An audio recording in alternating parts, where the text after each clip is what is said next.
ಒಂದು ತಮಾಷೆ ಪ್ರಸಂಗ ಆಗಿತ್ತು. ಯಾರೋ ಕೇಳ್ತಾ ಇದ್ರು, ಹೆಣ್ಮಕ್ಳಿಗೆ ಸ್ವಾತಂತ್ರ್ಯ ಕೊಡಬೇಕು ಅಂತ. ಈ ಮಹಿಳಾ ಸಬಲೀಕರಣ ಅಂತ ತುಂಬಾ ಮಾತಾಡ್ತೀವಿ ನಾವು. ಸ್ವಾತಂತ್ರ್ಯ ಕೊಡಬೇಕು ಅಂತ ಹೇಳೋದು ಪುರುಷರ ಅಹಂಕಾರ, ಅದು ಕೊಡಬೇಕು ಅನ್ನುವಂಥದ್ದು. ಕೊಡಿ ಅಂತ ಕೇಳೋದು ದೀನತೆಯ ಲಕ್ಷಣ. ಎರಡೂ ಸರಿಯಲ್ಲ.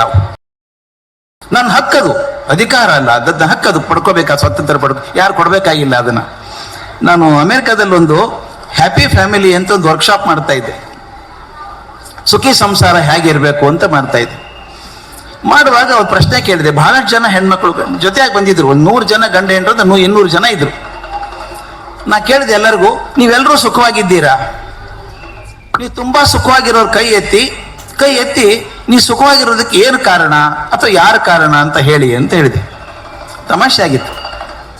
ಎಲ್ಲರೂ ಹೇಳೋಕ್ ಶುರು ಮಾಡಿದ್ರು, ನಾ ತುಂಬಾ ಸುಖವಾಗಿದ್ದೀನಿ. ಕೆಲವರು ಕೈ ಎತ್ತಲಿಲ್ಲ.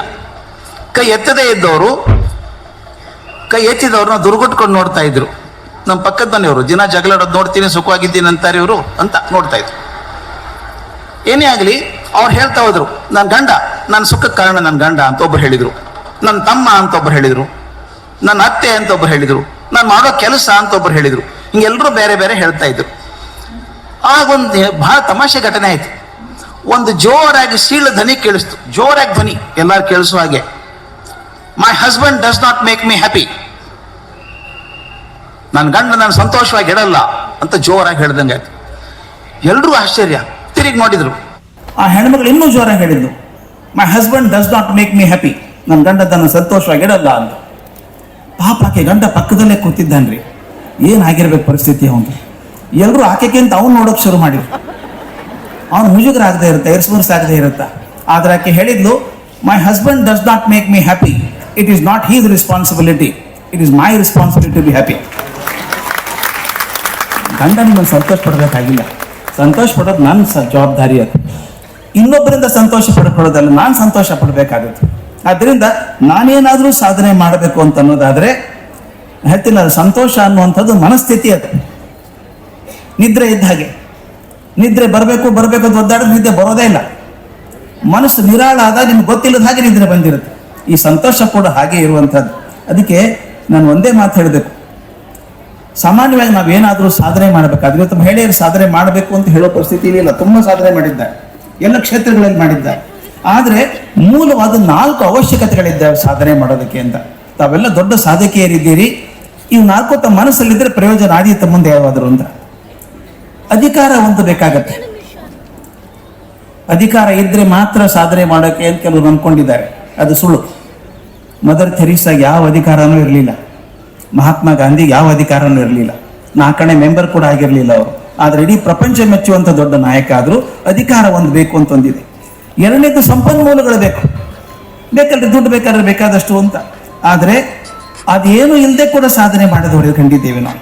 ಈ ನಾವು ದಿನ ಪೇಪರ್ ಓದಿದಾಗ ಮಹಿಳಾ ಸಾಧಕಿಯರು ನೋಡಿದಾಗ ಏನೂ ಇಲ್ಲ, ಮನೇಲಿ ಮಾಡುವಂತ ಚಕ್ಲಿ ಅದೆಲ್ಲ ಮಾಡ್ಕೊಂಡು ಕೋಡ್ಬಳೆ ಮಾಡ್ಕೊಂಡು ಜೀವನ ಮಾಡಿ ದೊಡ್ಡ ದೊಡ್ಡ ಸಂಸ್ಥೆಗಳನ್ನು ಮಾಡಿದವರಿದ್ದಾರೆ. ನಿಜತ್ ಪಾಪಡ್ ಒಂದು ಕ್ಲಾಸ್ ಕಣ್ಮುಂದೆ ನಿಂತ್ಕೊಂಡಿದೆ. ಸಂಪನ್ಮೂಲಗಳು ಬೇಕು, ಆದ್ರೆ ಅದೇ ಒಂದು ಮುಖ್ಯ ಅಲ್ಲ. 3ನೇದು ಮಾಹಿತಿ ಬೇಕು ಅಂತ, ಇನ್ಫಾರ್ಮೇಶನ್ ಬೇಕು ನಮಗೆ. ಇವತ್ತಿನ ಕಾಲದಲ್ಲಿ ಇನ್ಫಾರ್ಮೇಶನ್ ಏನೂ ತೊಂದರೆ ಇಲ್ಲ. ಇನ್ಫಾರ್ಮೇಶನ್ ಬಂದ್ ಮಾಡಿದ್ರೆ ಸಾಕಾಗಿದೆ. ಇಂಟರ್ನೆಟ್ ತೆಗೆದ ತಕ್ಷಣ ಬೇಡಾದದ್ದು ಬೇಕಾದದ್ದು ರಾಶಿ ರಾಶಿ ಬಂದ್ಬಿಡುತ್ತೆ ನಿಮ್ಮ ಮುಂದೆ. ಕೊನೆಯದು ಬಹಳ ಮುಖ್ಯವಾಗಿರುವಂತಹದ್ದು ಜವಾಬ್ದಾರಿ. ಜವಾಬ್ದಾರಿ ತಗೊಂಡ್ರೆ ಮಾತ್ರ ಸಾಧನೆ ಆಗುವಂಥದ್ದು, ಇದ್ರೆ ಆಗಲ್ಲ. ಮೇಲಿಂದ ಎಲ್ಲ ಇದ್ರು ಕೂಡ ನೀವು ಮಾಡಿ. ನಾನು ಸಾಮಾನ್ಯವಾಗಿ ಕೇಳ್ತೀನಿ, ಅಂತ ಕಾರ್ಯಕ್ರಮ ಇದ್ದಾಗ ಯಾರಾದ್ರೂ ಬಂದು ಸ್ಟೇಜ್ ಮೇಲೆ ಬಂದು 2 ನಿಮಿಷ ಮಾತಾಡ್ತೀರಾ ಅಂತ ಕೇಳಿದ ತಕ್ಷಣ ಎಲ್ಲರೂ ಮಾಡೋದೇನು ಗೊತ್ತಾ, ಹೀಗೆ ನೋಡ್ತಾರೆ. ಅಂದ್ರೆ ಪಕ್ಕದವ್ರು ನೋಡೋದು. ನಾನಂತೂ ಹೋಗಲ್ಲ, ನೀವು ಹೋಗ್ತಿದ್ರೆ ಹೋಗಿ ಅಂತ. ಮೇಲ್ ಬರೋದು ಬಹಳ ಹೆದರಿಕೆ. ಅಂದ್ರೆ ಬಂದು ಮಾತಾಡ್ಬೇಕಾದ್ರೆ ಜವಾಬ್ದಾರಿ ಇರುತ್ತೆ. ಅದು ಜವಾಬ್ದಾರಿ ಬಹಳ ಮುಖ್ಯವಾದದ್ದು. ಇದಕ್ಕೆ ಬೇಕಾದದ್ದು ಮನಸ್ಥಿತಿ ಅಂತ. ನಾನೊಂದು ಮಾತನ್ನು ಹೇಳ್ಬೇಕಿಲ್ಲಿ. ಎಲ್ಲಿವರೆಗೂ ನಾವು ಬದಲಾದ ಪರಿಸ್ಥಿತಿಗಳನ್ನು ಮನಸ್ಸನ್ನು ಹೊಂದಿಸ್ಕೊಳ್ಳೋದಿಲ್ವೋ ನಾವು ಕೊರ್ಕೊಂಡೇ ಇರ್ತೀವಿ. ಎಷ್ಟೋ ಸಲ ನೋಡಿದ್ದೀನಿ ನಮ್ಮ ಮನೆಯಲ್ಲಿ ಹಿರಿಯರು ಮಾತಾಡೋದು, ಅವಾಗೆಲ್ಲ ಬಹಳ ಚೆನ್ನಾಗಿತ್ತು ಸರ್, ಕಾಲ ಕೆಟ್ಟೋಗಿದೆ ಈಗ. ಈ ಮೊದಲಂಗೆ ಇಲ್ಲ ಸರ್, ಎಲ್ಲ ಕೆಟ್ಟ, ಏನೂ ಕೆಟ್ಟಿಲ್ಲ. ದಯವಿಟ್ಟು ನಂಬಿ ನಾ ಹೇಳೋದನ್ನು, ಕಾಲ ಕೆಟ್ಟಿಲ್ಲ, ಕಾಲ ಚೆನ್ನಾಗಿದೆ. ನಾನೊಂದು ಲೇಖನದಲ್ಲಿ ಬರೆದಿದ್ದೆ, ಇವತ್ತು ಅಕ್ಬರ್ ಅಥವಾ ಯಾರು ದೊಡ್ಡ ದೊಡ್ಡ ಚಕ್ರವರ್ತಿ ಅಶೋಕ ಇದ್ನಲ್ಲ, ಅವನಕ್ಕಿಂತ ಹೆಚ್ಚು ಸಮರ್ಥಶಾಲಿಗಳು ನಾವಾಗಿದ್ದೀವಿ ಇವತ್ತು. ಪಾಪ ಅಶೋಕನ ದರ್ಬಾರ್ನಲ್ಲಿ ಲೈಟ್ ಹಚ್ಚಬೇಕು ಅಂದ್ರೆ ಅಲ್ಲೆಲ್ಲ ಮೇಲೆ ದೀಪ ಇರಬೇಕು, ಹೋಗಿ ಹಚ್ಚಬೇಕು, ದೀಪ ಹಚ್ಚಿ ಬರ್ಬೇಕಾಗ್ತಿತ್ತು. ಇವತ್ತು ನಾನೊಂದು ಬಟನ್ ಹಾಕಿದ್ರೆ ಇಡೀ ಮನೆ ಬೆಳಕಾಗತ್ತೆ. ನಾನು ಮನಸ್ಸು ಮಾಡಿದ್ರೆ 24 ತಾಸಲ್ಲಿ ಅಮೆರಿಕಾದಲ್ಲಿ ಹೋಗ್ಬೋದು ಅಲ್ವಾ? ಏನು ಬೇಕಾದ್ ಮಾಡ್ಬೋದು. ನೀವು ಇಲ್ಲಿ ಕೂತ್ಕೊಂಡು ಪಕ್ಕದ ಮನೆಗೆ ಕೂತ್ಕೊಂಡು ನೀವು ಅಮೆರಿಕಾದಲ್ಲಿ ಮಾತಾಡ್ಬೋದು ಒಬ್ಬರ ಜೊತೆ ಫೋನ್ನಲ್ಲಿ. ಇದೆಲ್ಲ ಸಾಧ್ಯತೆಗಳು ನಮಗಿದಾವೆ. ಆದ್ರೆ ಮನಸ್ಥಿತಿ ಹೊಂದ್ಕೋತಾ ಇಲ್ಲ ನಮ್ದು. ಹಿಂದೆ ಚೆನ್ನಾಗಿತ್ತು, ಅವಾಗ ಚೆನ್ನಾಗಿತ್ತು. ಕಾಲ ಕೆಟ್ಟೋಗಿದೆ. ದಯವಿಟ್ಟು ಕಾಲ ಕೆಟ್ಟಿಲ್ಲ.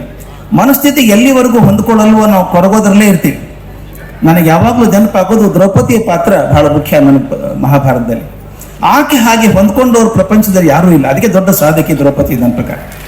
ಎಂಥಾದ್ರಿ ಆಕೆ ಅಯೋನಿಜಿ, ಆಕೆ ಅಗ್ನಿಯಲ್ಲಿ ಬಂದವಳು, ಯಜ್ಞದಲ್ಲಿ ಬಂದ ಅಗ್ನಿ ಕುಂಡದಲ್ಲಿ ಬಂದಂತಹ ದ್ರೌಪದಿ ಆಕೆ. ಆದ್ರೆ ಬದುಕಿದ್ದು. ಆಕೆಯನ್ನು ಗೆದ್ದವನು ಅರ್ಜುನ. ಮೊಟ್ಟ ಮೊದಲೇ ಸಮಸ್ಯೆ ನೋಡಿ ಆಕೆಗೆ ಹೇಗಿದೆ. ಗೆದ್ದವನು ಅರ್ಜುನ ಆದ್ರೂ ಕೂಡ ಆಕೆ 5 ಜನ ಮದುವೆ ಆಗ್ಬೇಕಾಯ್ತು. ಹೊಂದ್ಕೊಂಡ್ಲು, 5 ಜನ ಹೊಂದ್ಕೊಂಡ್ಲು. ಅಷ್ಟೇ ಅಲ್ಲ, ಮುಂದೆ ಒಂದ್ಸಲ ಸತ್ಯಭಾಮೆ ರುಕ್ಮಿಣಿಯರು ಹೋದಾಗ ಕೇಳ್ತಾರೆ, ಅಮ್ಮ ಒಬ್ಬ ಗಂಡನ ನಿಭಾಯಿಸೋದು ಕಷ್ಟ, ನಮಗೆ 5 ಮಂದಿನ ಹೆಂಗ್ ನಿಭಾಯಿಸ್ತೀನಿ ನೀನು ಅಂತ. ಆ ದ್ರೌಪದಿ ಹೇಳುವಂತ ಮಾತು ವ್ಯಾಸ ಭಾರತದಲ್ಲಿ ಬಹಳ ಚೆನ್ನಾಗಿ ಬರುತ್ತೆ. ಅವ್ರು ಹೇಳ್ತಾರೆ, ಆ ದ್ರೌಪದಿ ಹೇಳ್ತಾರೆ, ಏನು ಕಷ್ಟ ಇಲ್ಲಮ್ಮ, ಅವ್ರವ್ರ ಸ್ವಭಾವ ನನಗೆ ಗೊತ್ತು, ಅವ್ರ ಸ್ವಭಾವ ಹೇಗೆ ನೋಡ್ಕೊಂಡು ಅದಕ್ಕೆ ನಡ್ಕೊಂಡ್ರೆ ಸಾಕು ನಾನು ಅಂತ. ಈ ಹೊಂದ್ಕೊಳ್ಳೋದಿದೆಯಲ್ಲ ದ್ರೌಪದಿ ಮನಸ್ಥಿತಿ, ಯಾವುದಾದ್ರೂ ಸಾಧಕನೇ ಬೇಕಾದ್ದು, ಅದು ಮುಖ್ಯವಾದ ಇರುವಂಥದ್ದು. ಅತ್ತೆ ಜೊತೆ ಹೊಂದ್ಕೋಬೇಕು, ಕುಂತಿ ಜೊತೆಗೆ. ಅಷ್ಟೇ ಅಲ್ಲ, ವನವಾಸಕ್ಕೆ ಹೋಗ್ಬೇಕು ಗಂಡಂದ್ರ ಜೊತೆಗೆ. ಸುಭದ್ರೆ ಬರಲಿಲ್ಲ ವನವಾಸಕ್ಕೆ, ಆಕೆ ಹೋದ್ಲು. ಈ ಗಂಡ ಒಬ್ಬ ವಿಚಿತ್ರ, ಅರ್ಜುನ. ತೀರ್ಥಯಾತ್ರೆ ಮಾಡಬಾರಯ್ಯ ಅಂದ್ರೆ 3 ಮದುವೆ ಆಗಿ ಬಂದ. ಆಗ 3ನೇದನ್ನು ಕರ್ಕೊಂಡು ಬಂದ್ಬಿಟ್ಟ, ಸುಭದ್ರನ ಕರ್ಕೊಂಡ್ ಬಂದ. ಆಕೆ ಹೊಂದ್ಕೊಂಡ್ಲು, ಅದಕ್ಕೂ ಹೊಂದ್ಕೊಂಡ್ಲು, ಏನು ತೊಂದರೆ ಇಲ್ಲ. ಆದ್ರೆ ಆಕೆ ಹೊಂದ್ಕೊಂಡದ್ದೆ ಅಂದ್ರೆ ನನಗೆ ಆಶ್ಚರ್ಯ ಅನ್ಸುತ್ತೆ. ಅಲ್ಲಿ ಹೋಗಿ ಕೀಚಕನ ಕಡೆ ಹೊಡೆಸ್ಕೋತಾಳಲ್ಲ, ತಾಳ್ಕೋತಾಳೆ, ಭೀಮನನ್ನು ಕಲಿ ಮಾಡಿ ಅವನ ಕೀಚಕನ ಕೊಲ್ಲಿಸ್ತಾಳೆ, ಎಲ್ಲವನ್ನೂ ಮಾಡ್ತಾಳೆ. ಆದ್ರೆ ಕೊನೆಗೆ ಆಕೆ ಅಗ್ನಿಪುತ್ರಿ, ಅಟ್ಟೆ ಬೆಂಕಿ ಇದೆ ಆಕೆಗೆ. ಸಂಧಿ ಮಾಡ್ಕೋಬೇಕಾ ಏನು ಅಂತ ಕೇಳಕ್ ಹೋಗ್ತಾನೆ ಕೃಷ್ಣ. ಹೋದಾಗ ಧರ್ಮರಾಜನಾಗಿ ಎಲ್ಲ 5 ಜನ ಸಹದೇವಪ್ಪನ ಬಿಟ್ರೆ ಉಳಿದವ್ರು ಎಲ್ಲರೂ ಸಂಧಾನ ಮಾಡ್ಕೊಂಡ್ಬಿಡಪ್ಪ ಅಂತಾರೆ. ನೀವೇನ್ ಮಾತಾಡ್ಬಿಡಿ, ದ್ರೌಪದಿನ ಕರೀರಿ ಅಂತಾನ ಕೃಷ್ಣ. ದ್ರೌಪದಿ ಒಂದೇ ಮಾತು ಹೇಳ್ತಾಳೆ, ಅಣ್ಣ ಕೃಷ್ಣ ನನ್ನ ಕೂದಲು ಕಾಣಿಸುತ್ತಾ ನಿನಗೆ? ಉದ್ದ ಕೂದಲ ಬಿಟ್ಕೊಂಡಿದ್ದೀನಿ, ನಿನ್ಗೆ ಗೊತ್ತು ಏನ್ ಪ್ರತಿಜ್ಞೆ ಇದೆ ಅಂತ ಗೊತ್ತು. ಯಾವಾಗ ಈ ರಕ್ತದಿಂದ ಕೂದಲು ನೆನೀತದೋ ಅವಾಗ ಮಾತ್ರ ಕಟ್ಕೋಬೇಕು.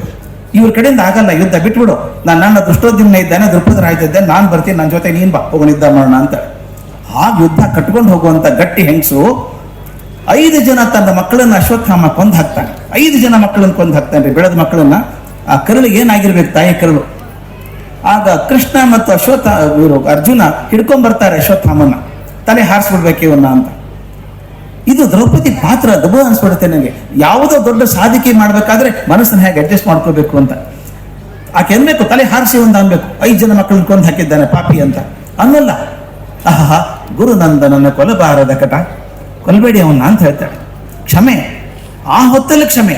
ಆಕೆ ಹೇಳ್ತಾಳೆ, ನಾನು 5 ಜನ ಮಕ್ಕಳನ್ನು ಕಳ್ಕೊಂಡು ತಾಯಿ ಕರುಳು ಹೇಗೆ ಬೇಯ್ತದೆ ಅಂತ ಗೊತ್ತಾಗಿದೆ ನನಗೆ. ಈ ನೋವು ಅವನ ತಾಯಿ ಕೃಪೆಗಾಗೋದು ಬೇಡ, ತಾಯಿ ಕೃಪೆಗಾಗೋದು ಬೇಡ. ಇದಲ್ವೇನ್ರಿ ಅನುಭವ ಅಂದ್ರೆ? ಹೀಗೆ ದ್ರೌಪದಿ ಹೇಗೆ ಹೊಂದ್ಕೊಂಡು ಹೋದ್ಲು ಆ ಮನಸ್ಥಿತಿ ನನಗಿರ್ಬೇಕು. ಕಾಲ ಬದಲಾದಾಗೆ ನಾನು ಮನಸ್ಸನ್ನು ವಿಚಾರ ಮಾಡಿಕೊಂಡು ಬದಲಾಯಿಸ್ಕೊಂಡು ಹೋಗಿ ಕೊರಕೊಳ್ಳದೆ ಇದ್ರೆ ಸಾಧನೆ ಮಾಡ್ಬೋದು. ಎರಡನೇದ್ದು, ಎಷ್ಟೇ ಸಲ ನಾನು ಏನೇ ಸಾಧನೆ ಮಾಡಕ್ ಹೋದಾಗ ಅಲ್ಲೊಂದು ಸೋಲು ಬರ್ತದೆ. ಸೋಲಿಲ್ಲದೆ ಗೆಲುವು ಸಾಧ್ಯ ಇಲ್ಲ. ಸೋಲು ಬಂದಾಗ ಕಾಲು ಮಡಿಸ್ಕೊಂಡು ಕೊಡೋದಲ್ಲ, ಆಗ್ಲಿಲ್ಲ ನಮ್ಮ ಕಡೆಯಿಂದ ಬಿಟ್ಟು ಬಿಡೋಣ ಅಂತ ಅನ್ನೋದಲ್ಲ. ಎಲ್ಲೂ ಗೆಲ್ಬೇಕು, ಮಾಡ್ಬೇಕು. ಅರುಣಿಮಾ ಸಿನ್ಹಾ ನಿಮ್ಮೊಂದು ಕಣ್ಮುಂದೆ ಬರಬೇಕು. मेरा ये चैनल सब्सक्राइब करें और मेरे हर अपडेट आपको मिले, इसके लिए बेल आइकन जरूर दबाइएगा. जय भारत जननी तनुजाते, जय हे कर्नाटका माते. ಎಲ್ಲಾದರೂ ಇರು, ಎಂತಾದರೂ ಇರು,